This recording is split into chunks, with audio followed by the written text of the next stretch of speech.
em Atos dos Apóstolos, capítulo 16, versículo 25. E perto da meia-noite, Paulo e Silas oravam e cantavam hinos a Deus. E os outros presos escutavam. E de repente veio um tão grande terremoto, que os alicerces do cárcere se moveram. E logo se abriram todas as portas e foram soltas as prisões de todos.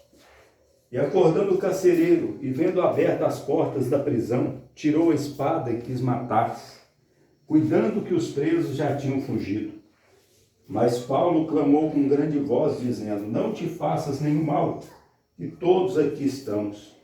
E pedindo luz, saltou dentro, e todo trêmulo se prostrou diante de Paulo e Silas. E tirando-os para fora, disse: senhores, que é necessário que eu faça para ser salvo?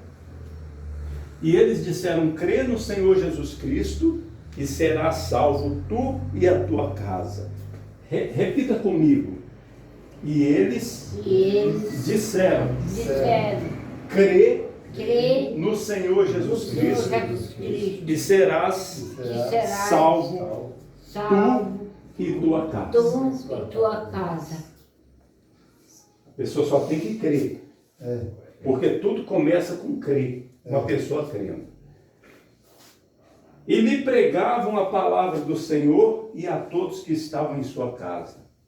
E tomando-os ele consigo, naquela mesma hora da noite, lavou-lhes os vergões e logo foi batizado, e eles todos os seus. Eu vou ler de novo o versículo 32. Preste atenção, no 32. E lhe pregavam a palavra do Senhor. E a todos os que estavam em sua casa. Ou seja, eles disseram: crê no Senhor Jesus, será salvo tu e a tua casa. Mas eles não pararam por aí, não. Eles foram lá, naquela mesma noite, na mesma hora, depois da meia-noite, isso já era de madrugada, foram lá pregar para o carcereiro e para os da casa do carcereiro, para a família dele. Veja o quanto é importante a pessoa ouvir a pregação da palavra de Deus. Por exemplo, o que está acontecendo aqui nessa tarde, vai acontecer à noite, e tem acontecido aqui nesse lugar esses dias. A pregação da palavra de Deus, a pregação da palavra do Senhor. Então veja o quanto é importante para a salvação da pessoa, para a fé da pessoa, ela ouvir a palavra de Deus. Aí continua o 33. E tomando-os ele consigo naquela mesma hora da noite, lavou-lhes os vergões, e logo foi batizado, ele e todos os seus. E levando-os à sua casa, lhes pôs a mesa, e alegrou-se de que com toda a sua casa havia crido em Deus. Amém? Amém. E sendo já dia, os magistrados mandaram quadrilheiros dizendo: soltai aqueles homens. Nós vamos parar por aqui a leitura.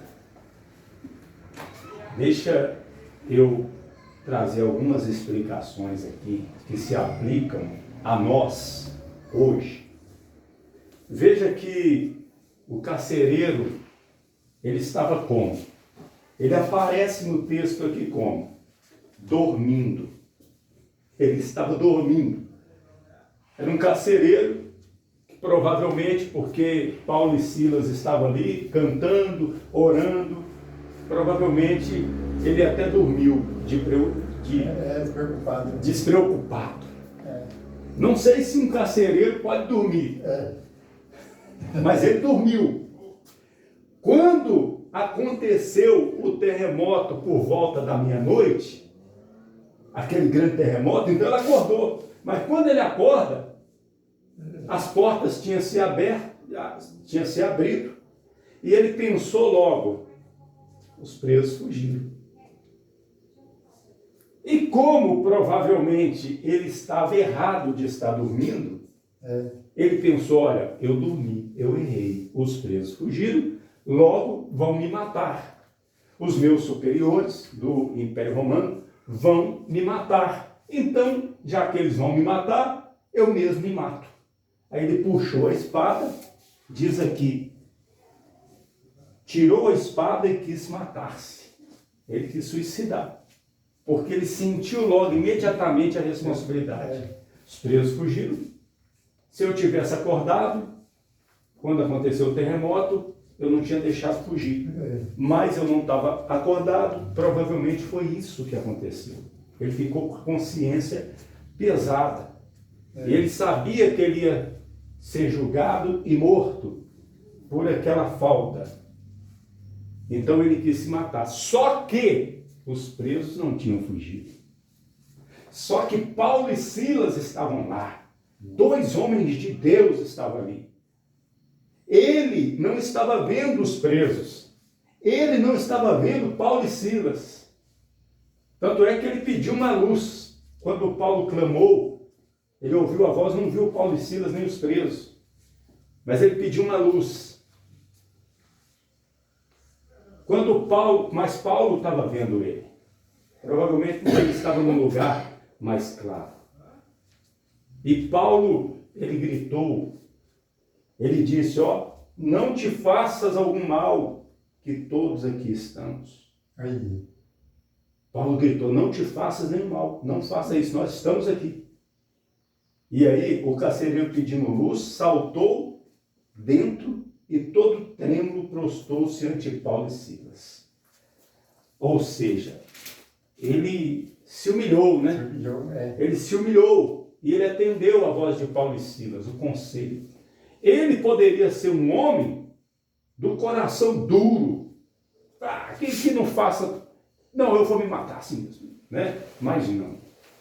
Ele não se matou e ele foi lá e se prostrou diante de Paulo e Silas, tirou eles para fora e disse, senhores, que é necessário que eu faça para ser salvo?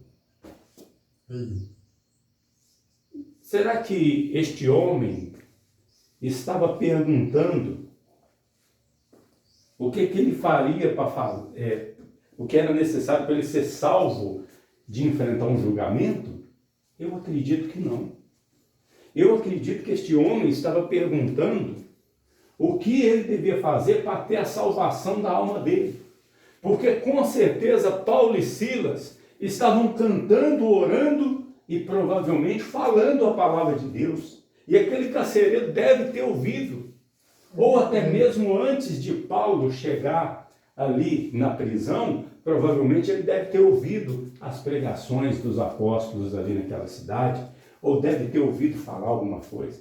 Porque ele pergunta o que é necessário fazer para mim ser salvo, para que eu seja salvo. E a resposta foi o seguinte, crê no Senhor Jesus Cristo e serás salvo tu e a tua casa. Essa casa aqui, obviamente, que não está se referindo às paredes, né? Porque isso aqui é uma casa. Mas essa casa aqui de tijolo, de cimento, não precisa de salvação. Mas essa casa aqui se refere à família. Porque a família também é chamada de casa. Não é verdade? Isso. Quando a pessoa diz, ora por mim e pela minha casa. A pessoa não está pedindo para orar pela casa de barro, de tijolo, de areia, de cimento, não. Ela está pedindo para orar para a família que vive ali dentro. Amém? Amém. Então, crer no Senhor Jesus Cristo é simples. Tudo começa com o crer. A pessoa tem que acreditar em Jesus. Por exemplo, eu acredito que Jesus está aqui. Eu acredito. Eu creio que ele está aqui. Se eu não acreditasse, eu não estaria aqui. Eu estaria fazendo outra coisa. Eu não iria sair lá da minha casa e vir para cá. Eu ia fazer outra coisa. Eu ia arrumar um serviço, qualquer outro serviço aí, ia trabalhar em qualquer outro serviço e não ia estar aqui. Né? Não ia pensar em ninguém. Deixa todo mundo se virar. Eu vou cuidar da minha vida, não estou nem aí para ninguém. Não é verdade? Se eu não cresce, mas como eu creio que Jesus está aqui, eu creio que a minha vida é dele, um dia eu creio no Senhor Jesus, é por isso que eu estou aqui. E a pessoa que recebe um convite para vir aqui e vem, isso é uma coisa boa, porque ela também está crendo. Isso é o início da pessoa crer. Veja que ele não está dizendo aqui, Creia nisso, creia naquilo, creia nos apóstolos. Não, ele está dizendo, creia no Senhor Jesus. Creia no Senhor Jesus. Nós precisamos crer no Filho de Deus. Foi Ele que morreu na cruz por nós. Ele que estava lá na glória com o Pai e com o Espírito Santo, e Ele veio e nasceu no ventre da Virgem Maria, viveu, cresceu, se encarnou, se tornou homem e sofreu muito por nós. Foi Ele. E não só isso, Ele ressuscitou também ao terceiro dia. E não só isso, Ele subiu para o céu depois de 40 dias. Só isso não, Ele prometeu voltar. Ele disse que eu voltarei e vos levarei para mim mesmo. Agora, nós temos que acreditar nisso, acreditar no Evangelho. Tem mesmo. Porque quando a pessoa acredita, a vida dela muda. A vida dela muda. Por exemplo, quando a pessoa não acredita no Evangelho, ela vive aí sem esperança, sem Deus no mundo. Sim ou não? A pessoa que não acredita... É o que está acontecendo muito hoje. A pessoa que não acredita no Evangelho, ela vive sem Deus no mundo e sem esperança. Ela não sabe de onde veio, para onde vai, o que vai acontecer. Algumas andam pensando assim, morreu, acabou tudo, né? E isso deve dar uma tristeza, né?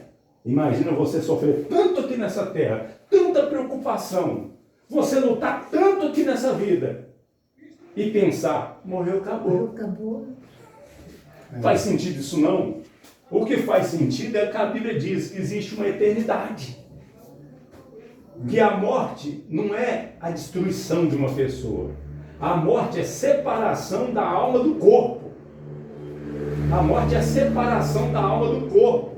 O corpo vai ficar enterrado um tempo, porque Deus há de ressuscitar todos que teve na face da terra. Está escrito.